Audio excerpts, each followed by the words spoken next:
Bonjour à tous, c'est Romain de Fun Android et aujourd'hui je vais vous parler du Galaxy Note 10 Plus. Il est beau, hein?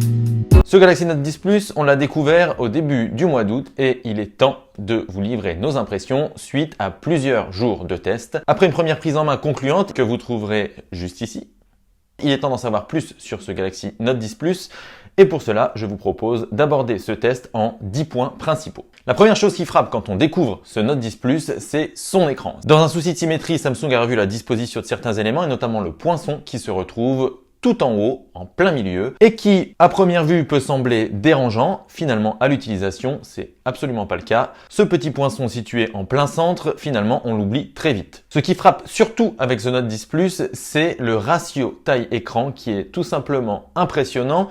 L'écran recouvre 91% de la surface avant du smartphone, les bordures sont quasiment invisibles et parfois même à l'utilisation on a tendance à faire des petits touchés involontaires sur les côtés du smartphone, mais une petite coque vient régler le problème. Et puis la dalle Dynamic AMOLED de 6,8 pouces va ravir les amateurs de multimédia. Pour jouer ou pour regarder une vidéo, c'est vraiment le pied. Et puis la compatibilité HDR10+ vient mettre la petite cerise sur le gâteau. Cet écran est donc sans aucun doute le plus gros atout de ce Note 10 Plus. En tout cas, c'est ce qui frappe en premier dès qu'on le prend en main. Il s'inscrit d'ailleurs dans un design qui est vraiment magnifique. Nous avons la version argent qui est en fait recouverte de reflets. On n'a jamais vraiment la même couleur sur le smartphone, ça c'est vraiment impressionnant, il est vraiment très joli. Et puis Samsung a joué la carte de la symétrie, donc tous les éléments sont parfaitement disposés, tous les boutons se retrouvent sur un seul côté du smartphone, le côté gauche lorsqu'on l'a de face. Il n'y a plus de bouton Bixby, en fait le bouton on-off fait office aussi de bouton Bixby et il est entièrement personnalisable. Et puis parmi les mauvaises nouvelles, eh bien il y a le retrait du jack 3,5 mm qui va certainement faire grincer les dents certains, mais Samsung explique que c'est pour le bien de l'autonomie du smartphone,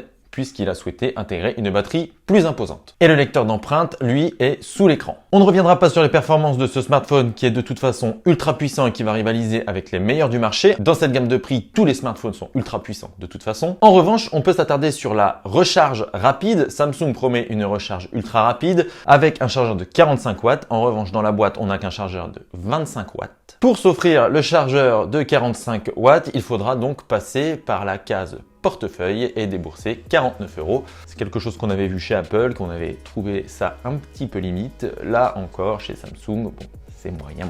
Bon, après les 25 watts sont largement suffisants puisqu'en 30 minutes, le smartphone se recharge à 60% et il s'agit d'une batterie de 4300 mAh. Donc c'est vraiment pas mal. Disons que c'est plus dans la philosophie qu'on trouve que c'est un petit peu limite. Évidemment, qui dit Galaxy Note dit S Pen et le nouveau S Pen a été amélioré avec un gyroscope et un accéléromètre. Ça permet notamment, parmi les grosses nouveautés, de contrôler le smartphone à distance.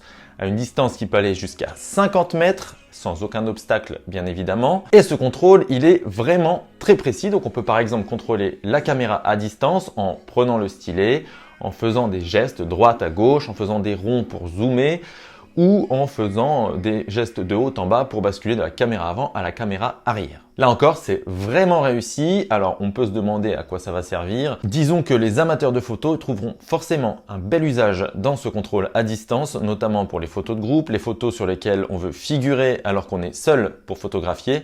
Il y a plein de petits usages en photo qui peuvent être très intéressants et en vidéo également. Samsung en profite pour améliorer son application Samsung Notes et pour prendre bien sûr en compte toutes les nouveautés de ce nouveau stylet. Parmi les nouveautés principales, eh bien, on va avoir l'export des notes en différents formats de fichiers. Ça peut être en doc, en PDF, etc., etc. Et surtout, la vraie nouvelle fonctionnalité, c'est la transformation des prises de notes manuscrites en format texte. Et pour le coup, le système est vraiment très intéressant parce qu'il est vraiment très précis. Il y a bien sûr une petite marge d'erreur, ça dépend de l'écriture, mais dans nos tests, même avec une écriture de médecin, eh bien, le système a bien reconnu ce qu'on voulait écrire et a bien transformé nos notes manuscrites en notes texte. Pour la partie son, Samsung améliore encore la qualité globale. Alors il y a 2 haut-parleurs qui vont diffuser un son stéréo, qui a un son de très bonne tenue, mais c'est surtout avec des écouteurs que l'expérience est beaucoup plus immersive et beaucoup plus intéressante. Alors oui, le jack 3,5 mm a disparu et il faudra donc se contenter des écouteurs fournis, mais ce sont quand même des écouteurs AKG en USB-C bien évidemment, puisqu'il n'y a plus de jack 3,5 mm.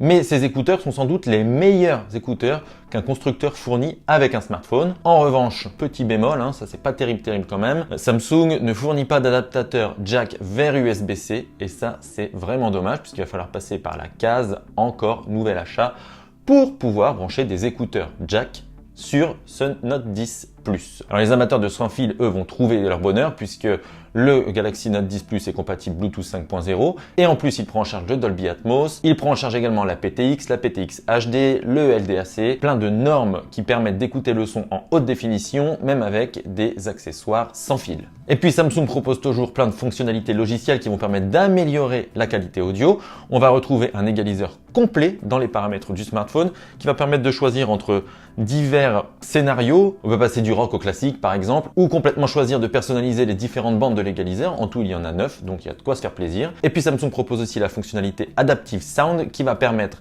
d'adapter le son selon l'âge de l'utilisateur par tranche d'âge, par exemple moins de 35 ans, de 35 à 55 et après 55. Et ça marche bien aussi. Et puis enfin, la plus grosse nouveauté, eh bien, c'est la partie photo. Alors Samsung va reprendre le triple capteur du Galaxy S10 Plus, mais va lui ajouter un capteur TOF. TOF, ça veut dire Time of Flight, on en a déjà parlé, donc temps de vol. Bon, ok. Et il va analyser en fait la profondeur de champ et tous les éléments qui se trouvent derrière le sujet photographié ou filmé. Alors ce Time of Flight, il va permettre par exemple d'améliorer les portraits. Mais il va surtout permettre sur ce Galaxy Note 10 Plus de pouvoir filmer en mode portrait. Ce qui est une première chez Samsung, le bokeh artificiel en vidéo, ça devrait ravir les vlogueurs notamment, mais pas seulement, parce qu'on va vraiment pouvoir utiliser ce Galaxy Note 10 Plus pour réaliser de jolis films, d'autant qu'il a une excellente stabilisation. Donc en vidéo, franchement, on a du mal à trouver mieux pour l'instant. Et en photo, il figure parmi les meilleurs smartphones du marché. Et si vous voulez plus de détails, je vous invite à aller voir dans la description le test complet de Marc qui a vraiment travaillé beaucoup sur la partie photo. Et puis enfin, ce Time of Flight va permettre à Samsung de proposer une petite fonctionnalité plutôt ludique et plutôt drôle, c'est pas forcément ultra utile, mais ça s'appelle les AR Doodle et ça va permettre de dessiner sur un sujet filmé des petites oreilles, des moustaches, enfin des petits graffitis comme ça tout autour. Et ces graffitis qui ont été filmés vont être pris en compte dans les mouvements de l'utilisateur et c'est plutôt pas mal. Bien évidemment, nous, on l'a utilisé pour rigoler un petit peu, mais il y a peut-être des utilisateurs qui trouveront un vrai usage dans cette fonctionnalité. Et enfin, on va terminer par la fonction DeX Desktop qui est vraiment très difficile à prononcer. Pourquoi tu nous fais ça, Samsung? Cette fonctionnalité, elle va permettre d'accéder à une interface de type PC sur un ordinateur ou un Mac. Il suffit de connecter le Galaxy Note 10 Plus à un ordinateur et là une interface personnalisée va s'ouvrir dans une fenêtre. Cette interface, elle est optimisée pour ressembler à un ordinateur et là toutes les applications qui sont disponibles dans le Galaxy Note 10 Plus vont s'ouvrir dans des fenêtres comme sur un PC ou comme sur Mac. Et la grande nouveauté qui est pour l'instant en bêta, c'est de pouvoir transférer des fichiers d'un simple glisser-déposer et qui est vraiment très pratique. Alors bien sûr, ça ne remplace pas un ordinateur, mais ça peut être utile dans certains cas. Alors si je résume les 10 points à retenir sur ce Galaxy Note 10 Plus, les voici. En point positif, on a le S Pen amélioré, l'écran magnifique, One UI qui est adapté au système S Pen et notamment au niveau de l'application Samsung Notes, la qualité photo, les fonctions vidéo rendues possibles grâce au 4e capteur TOF, le design sublime comme toujours, et la fonctionnalité DeX Desktop qui peut être très intéressante dans certains cas. Et la qualité audio qui est bien évidemment au rendez-vous. Sur ces 10 points, il y a 4 points négatifs, la disparition du jack 3,5 mm qui va en attrister plus d'un, et surtout le fait que Samsung ne fournisse pas d'adaptateur jack vers USB-C. Oui. Autre point faible, l'autonomie qui est plutôt moyenne et qui pourrait être améliorée. Le chargeur de 45 watts proposé en option à 49 €. Ça a du mal à passer. Et enfin, le prix qui est quand même pas un prix ultra abordable. Il est proposé à partir de 1109 € ce Galaxy Note 10 Plus qui le classe parmi les smartphones les plus chers du marché. On notera que Samsung propose le Galaxy Note 10 plus petit, plus abordable, puisqu'il ne passe pas la barre des 1000 €, mais qui est aussi dépourvu de certaines fonctionnalités. Mais pour ça, il faudra revenir un peu plus tard parce que le test du Note 10 est en cours, donc je vous invite à rester connecté. Voilà, cette vidéo de test du Galaxy Note 10 Plus en 10 points est maintenant terminée. N'hésitez pas à laisser des commentaires, à mettre un pouce bleu si la vidéo vous a plu, et n'hésitez pas à nous dire ce que vous pensez de ce Galaxy Note 10 Plus.